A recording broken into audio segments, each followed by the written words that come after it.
especially in case of Kerala, we have three soil museums, and this is only for forest soil, and other two are in the district of Trivandrum, where you can see other soils, especially the agricultural soils.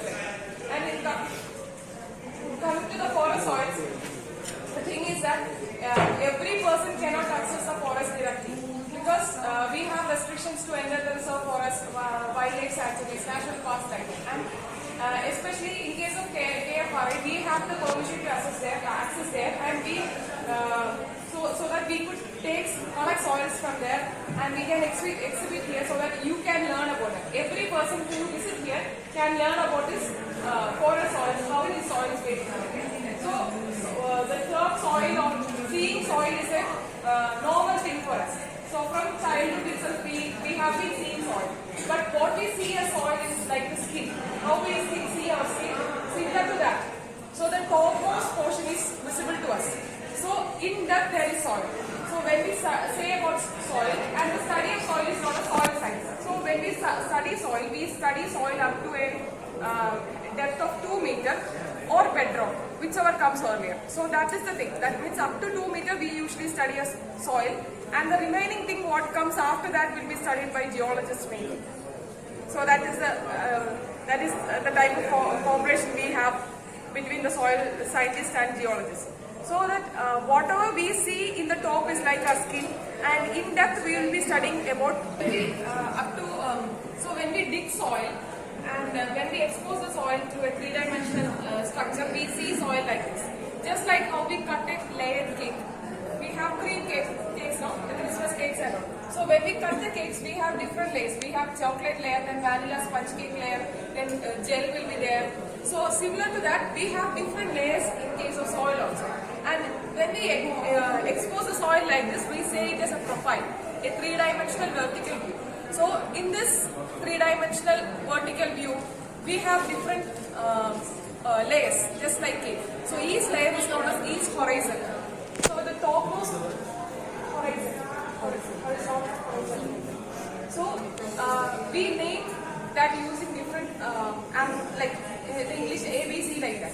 So the topmost one which you see here you can see it is more like a chocolatey layer. The color is somewhat darker brown in color.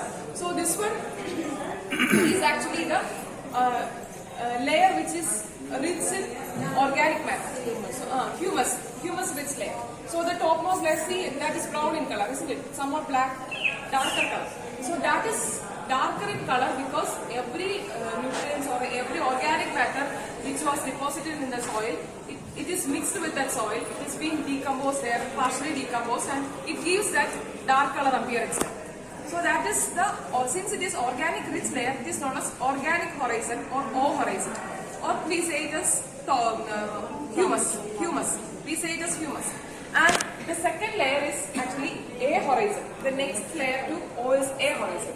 A horizon is comparatively less colored than O, but coming to the bottom layers, it is more colored because the organic matter deposition, the content may vary there. So in case of A, it is less than O, but more than the below layers, the layers which are beneath that. So that is the case of A layer, and this O layer is present only in case of undisturbed soils. So agricultural soils are usually disturbed soils. We go for ploughing activities, we go for all the agricultural activities there. So that the topmost layer which I said as the organic layer, O horizon, is absent in case of agricultural soils. It is present in natural forests because everything that is being that comes there, it will be staying there, it will be decomposing there. So it is undisturbed. So organic layer is seen in case of undisturbed soils like forest soils, and it is not present in agricultural soils. And in case of agricultural soil, the first layer will be this A horizon. The second layer in case of forest soil. So similarly, the horizons up to A. That means if O is there, means O plus A or A. It is known as the topsoil. And for agricultural activities, every root makes use of this area, the topsoil. First 15 to 30 centimeters will be the A horizon. And after A, we have B horizon and then C. And this is known as, the B horizon is known as the subsoil. So it is beneath the topsoil. And when we come down to east horizons, the thing is that the soil will be usually very fine textured, isn't it? We see it as podi or very powdered. And powdered. So what happens is when it comes down, more rocky will be there. More rocks like. When it comes to the B layer, or especially to C layer, it will be more of stones or gravels or rocks, whatever we say that. And that is because the process of soil formation is known as weathering. We say it as weathering in the above portions. And coming to the below portions, it is in the bottom we have the rock, bedrock. We say it as the bedrock. So this bedrock, so this is what we get. So we have O, A, B, C, and the bedrock is known as the D. This is the general structure. In English we say it as Solaivanam. I don't know what we say in Telugu. In Malayalam it is Chola Vanangal like that.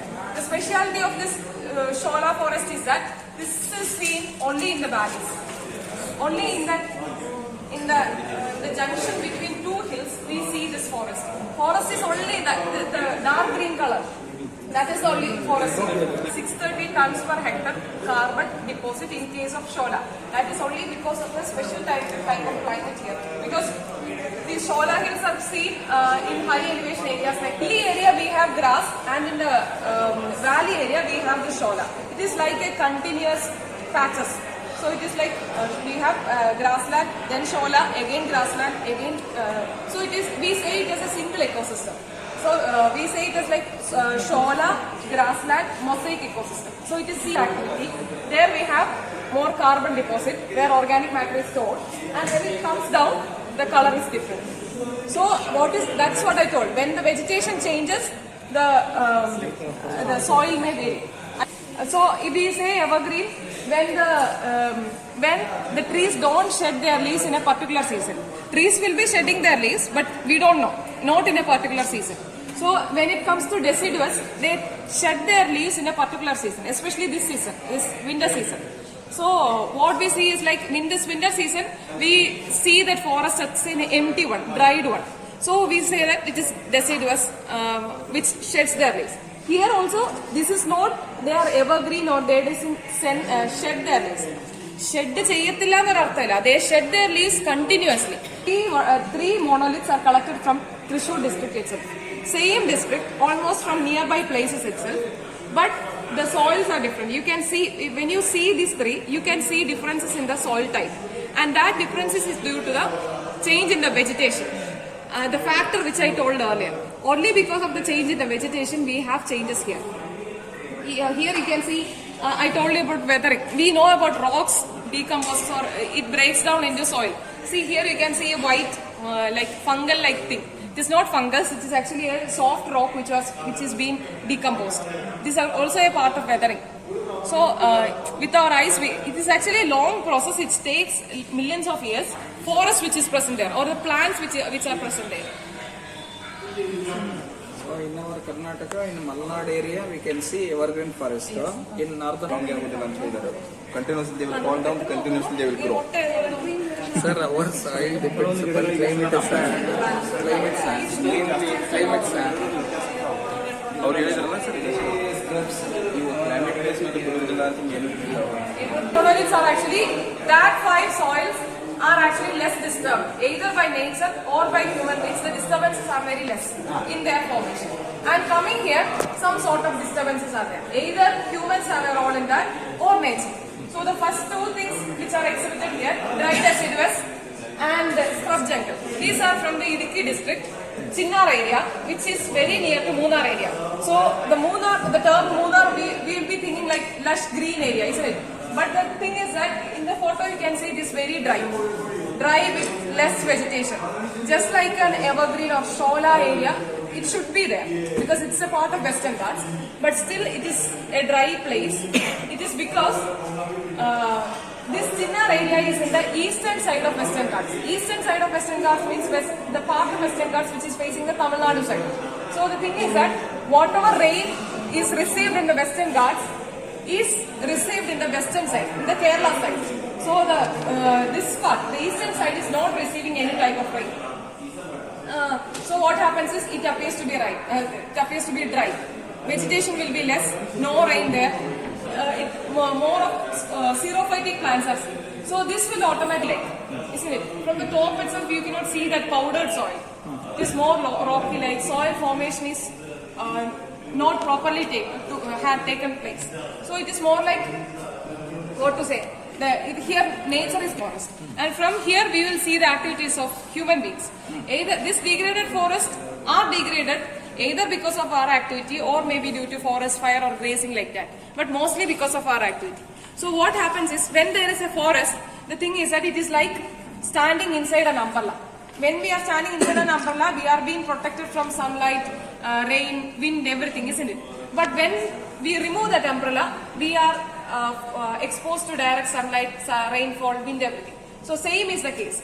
Once this soil was protected with an umbrella of forest, now it has been opened. Once it is opened, directly here was once a part of moist deciduous forest. This is collected from the peachy area.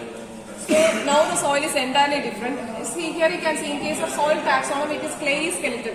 When we say skeletal soil, it means that the gravel part is more. We have more than, I think, 35% or something of gravel. So clayey skeletal means clay content and skeletal means gravel part is. From here we have different types of plantations. The first one is bamboo plantation. See, here you can see that there is root up to the 1.5 meters or up to 2 meters. Usually bamboo roots go up to 2 meters. The thing is that when the roots go into that much deep, they can support that much amount of soil with them. So, and this bamboo is not seen as a single stand. It is seen as a group.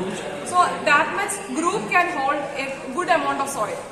So we use this bamboo for riverbank restoration processes.